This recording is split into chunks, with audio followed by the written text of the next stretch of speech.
조갑제 TV 시청자 여러분 안녕하십니까? 2021년 6월 6일 저녁 6시 반입니다.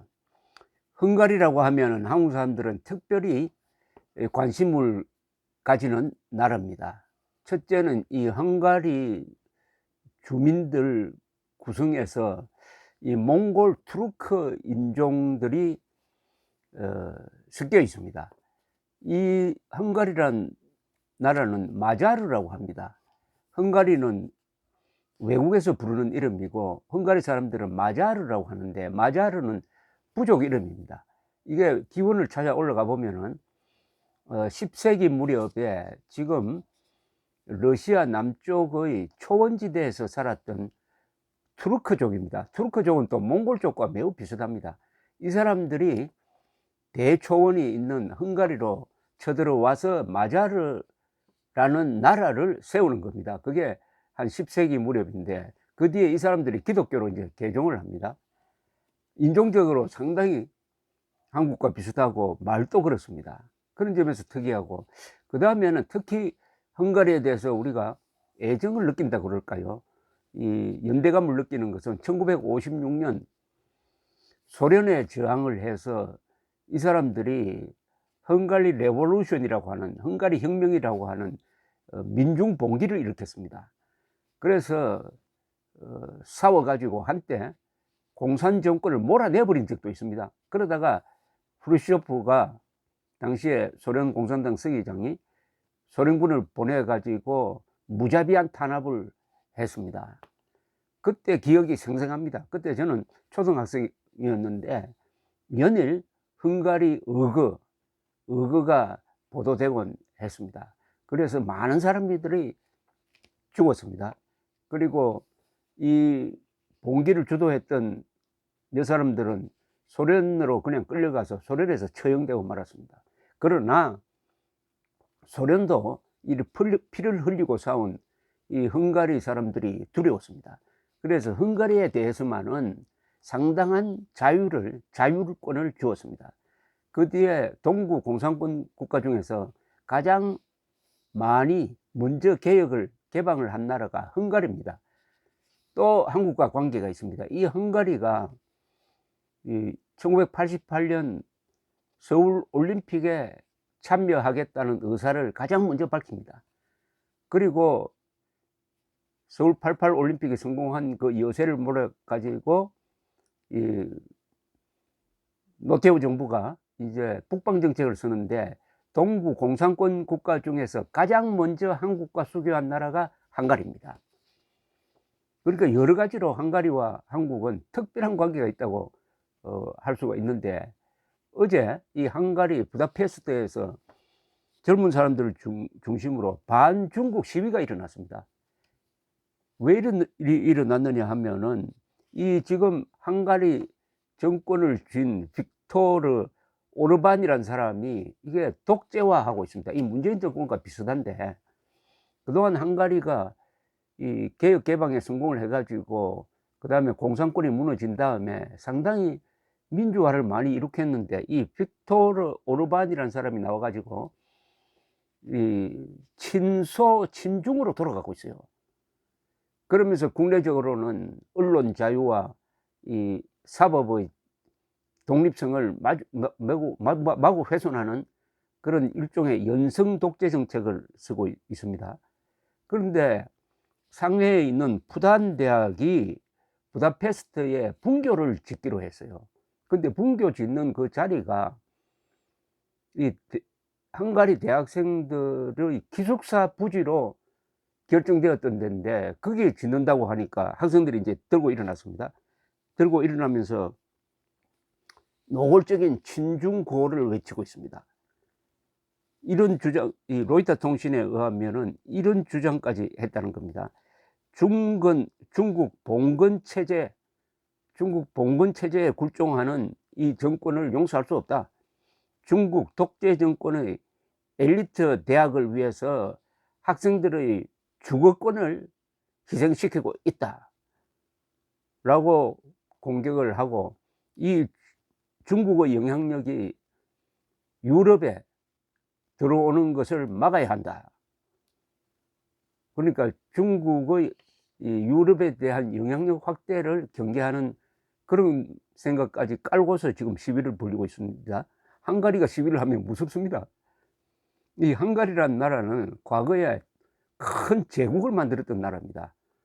이 마자르족이 기마 군단을 가지고 있어 가지고 유럽을 공포에 떨게 한 적도 있습니다. 그래서 헝가리, 체코, 루마니아 요 근방권에서는 헝가리가 중간 보스와 같은 나라입니다.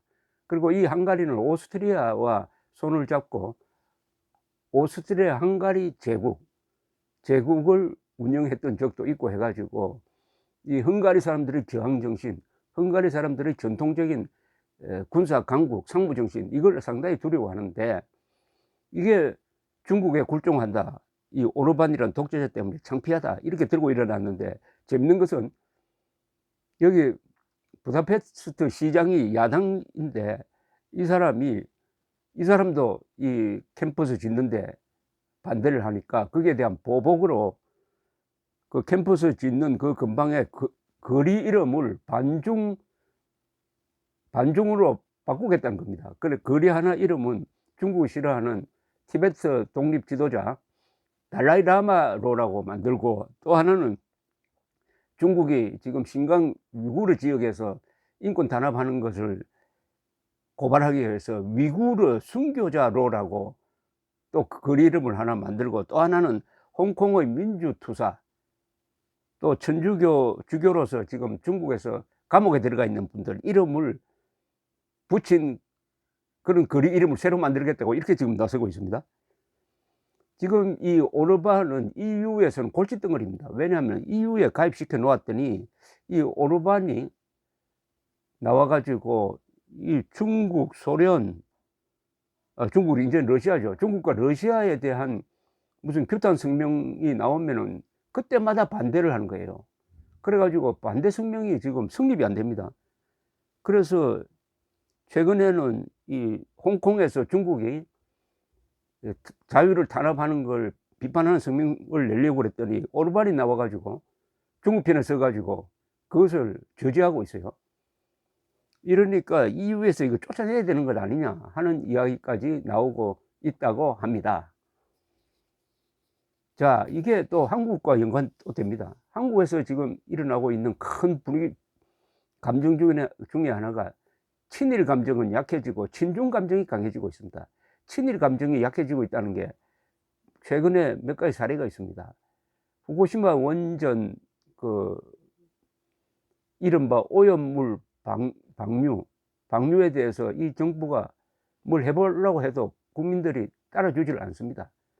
그 오염수라고 하더라도 그게 다 안전하다는 게 국제적으로 다 평가가 난 건데, 그런 뭐 수치가 있는 것이고, 그 다음에 도쿄올림픽에 불참하자 하는 선동을 놀랍게도 정세균 같은 사람이 하고 있어요.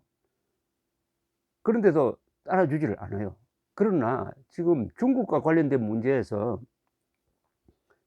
근데 뭐 어디 차이나타운을 만든다고 하면은 막 들고 일어나 가지고 그것을 저지하고 하는, 강원도에서 일어난 일입니다만, 이런 일이 벌어진다든지, 이 친중적인 드라마를 만들려고 하다가 또 국민들이 들고 일어나 가지고 그 방영까지 취소시켜 버린다든지, 이 잠재되어 있는 이 반중 감정도 언젠가는 이 헝가리처럼 폭발할지도 모르겠다는 생각이 들고, 특히 내년 3월 9일 선거가 매우 중요하다는 생각이 듭니다. 내년 3월 9일 선거에서 반중 감정이 2030 세대에 많이 확산되어 있는데, 이게 선거 결과를 바꿀 수도 있다는 생각이 듭니다. 왜 이렇게 그러면 중국이 영향력이 확대되면서 세계적으로 지금 반중 감정이 확산되고 있습니다. 그 이유가 있습니다. 이 중국 사람들은 중국식으로 뭘 하려고 그랬는데, 그 중국식이라는 게 세계적 보편 기준하고는 맞지 않아요. 세계적 보편 기준이라는 것은 간단합니다. 국제법을 지켜야 한다. 그리고 사실에 기반해야 된다.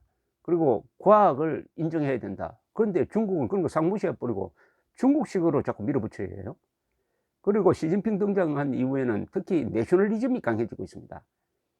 중국 중심의, 이러니까 자연히 중국 중심 국가로부터 점점 경계 대상이 되면서 중국이 경제력은 강할지 모르지만은 세계를 지도할 가치관이 있느냐, 규범력이 있느냐 하면서 반발을 사고 있습니다. 이 반중 감정이 세계적으로 지금 확산되고 있습니다. 더구나 대만을 언젠가는 군사적으로 통일하겠다는 이런 야욕을 계속 드러내니까 이제는 특히 동남아시아 국가는 이게 안보상의 위기로 가고 있고, 홍콩, 특히 호주가 무역에서 중국에 많이 의존하는데, 호주가 중국에 대해서 좀 싫은 소리 하면 중국이 당장 호주 와인 수입을 막 금지시키는 건 아니고 이 세율을 왕창 올린다든지 해가지고 괴롭힌다, 이렇게 아주 치사하게 나오는 걸 보고, 아, 이게 중국과는 사이좋게 지내기가 어렵구나. 이 보편적 생활 습성, 그게 막 서구 중심의 법치 아니겠습니까? 법치 중심의 이 국제관계에 익숙해져 있었던 문명국가에서는 아, 중국 이건 안 되겠다 하는 생각이 커지고 있습니다.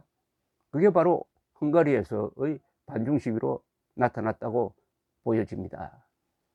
이게 타산지석으로 삼아야 되겠습니다. 이런 이웃을 두고 있는 한국 사람들은 정신 차려야 합니다. 과거에 신라가 삼국 통일할 때 당나라의 힘을 빌려서 백제고구려를 쳤지만은 당나라가 신라까지 먹으려고 했을 때 신라가 그 당과 세계 최강대국인 당과 결전을 해가지고 당을 몰아내었던 그 신라의 삼국 통일 정신을 우리가 다시 한번 재조명할 필요가 있습니다. 감사합니다.